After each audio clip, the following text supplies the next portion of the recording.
l'assaut de nos pantalons et des crevasses de cette muraille, les rues de la ville où les nuages s'engouffraient aussi à la charge du vent.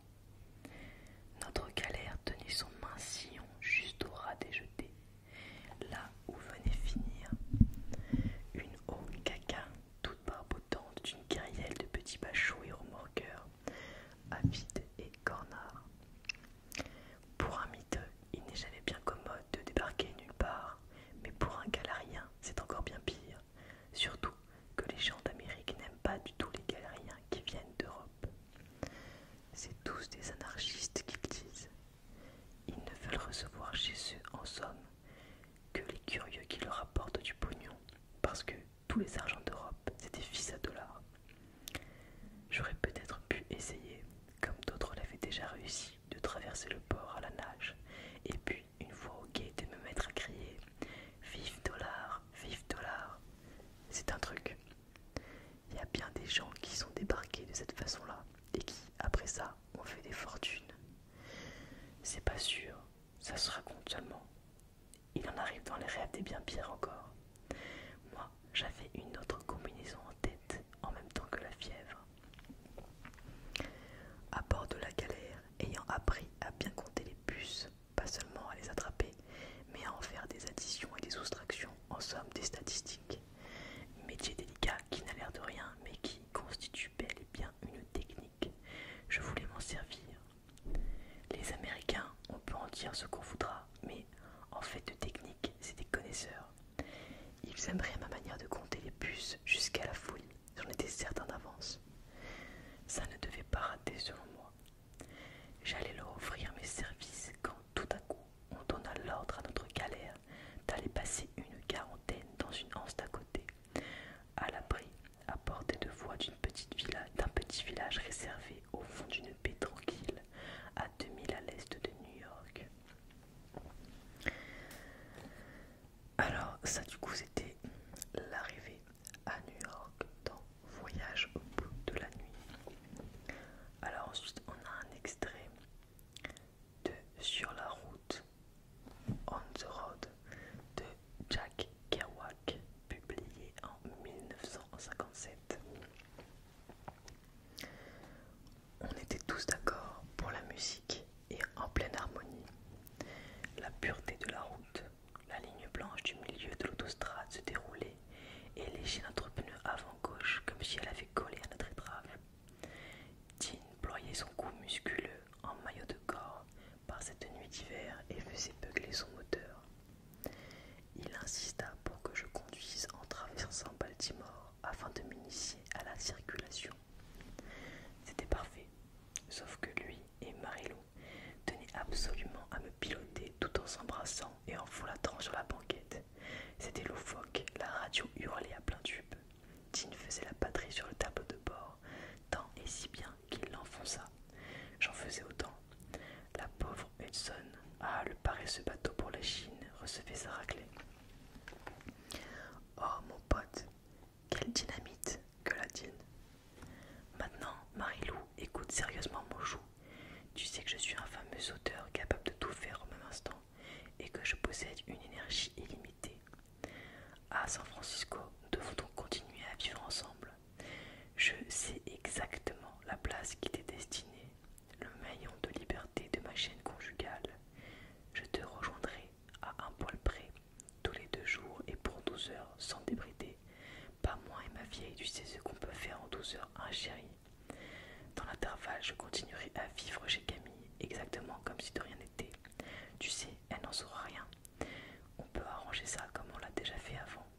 Ça collait pour Marilou, elle voulait positivement la peau de Camille. Il avait été entendu que Marilou me reviendrait à Frisco, mais maintenant je commençais à voir qu'ils se mettraient ensemble et qu'à l'autre bout du continent, on me laisserait tomber comme une vieille chaussette. Mais pourquoi penser à ça quand toute la beauté de ce monde s'offre à vous et que toutes sortes d'événements imprévus sont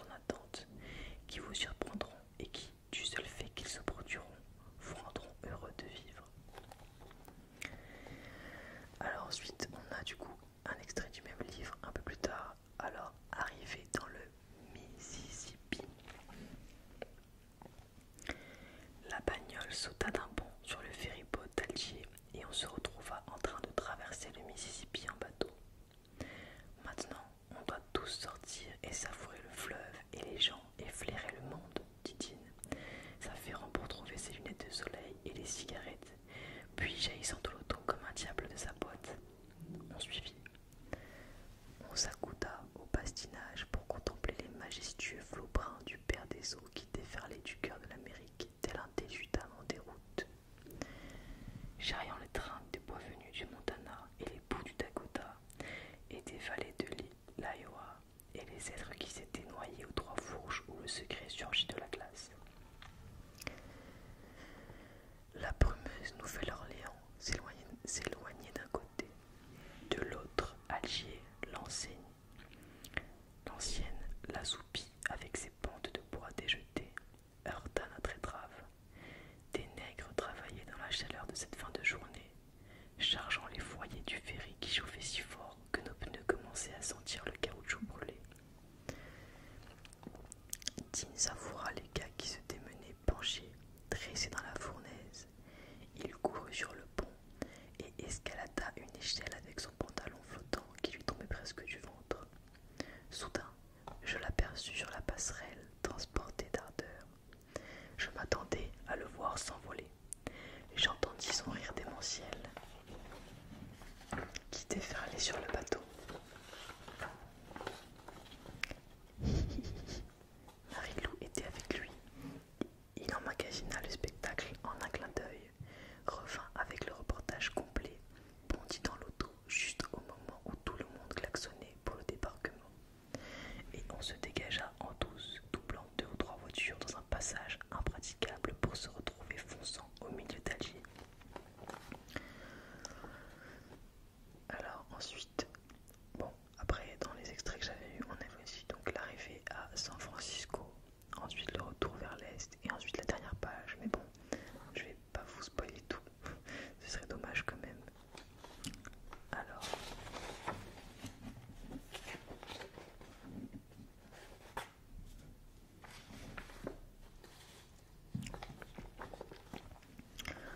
Ensuite, nous avons un extrait de L'usage du monde de Nicolas Bouvier en 1963.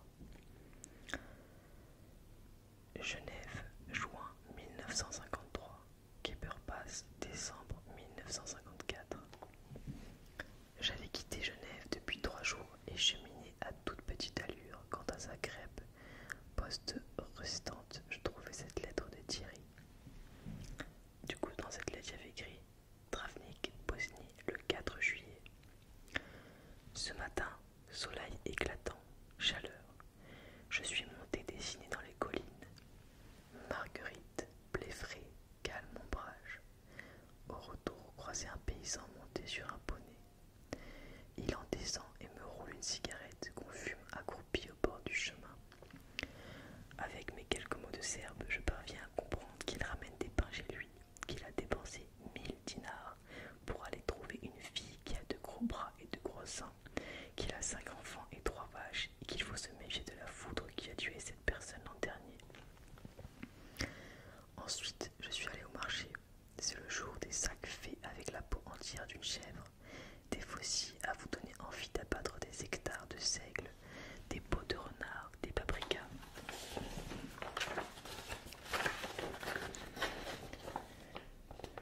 Des sifflets, des godasses, du fromage, des bijoux de fer blanc, des tamis de jonc encore verts auxquels des moustachus mettent la dernière main, et régnant sur tout cela la galerie des unijambistes, des manchots, des dragommeux, des trembleurs et des béguillards.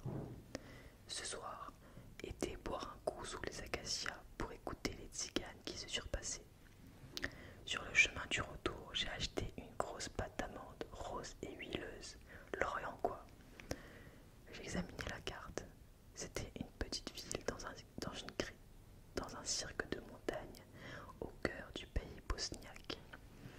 De là, il comptait remonter vers Belgrade, où l'association des peintres serbes l'invitait à exposer. Je devais l'y rejoindre dans les derniers jours de juillet, avec le bagage et la vieille Fiat que nous avions retapée, pour continuer vers la Turquie,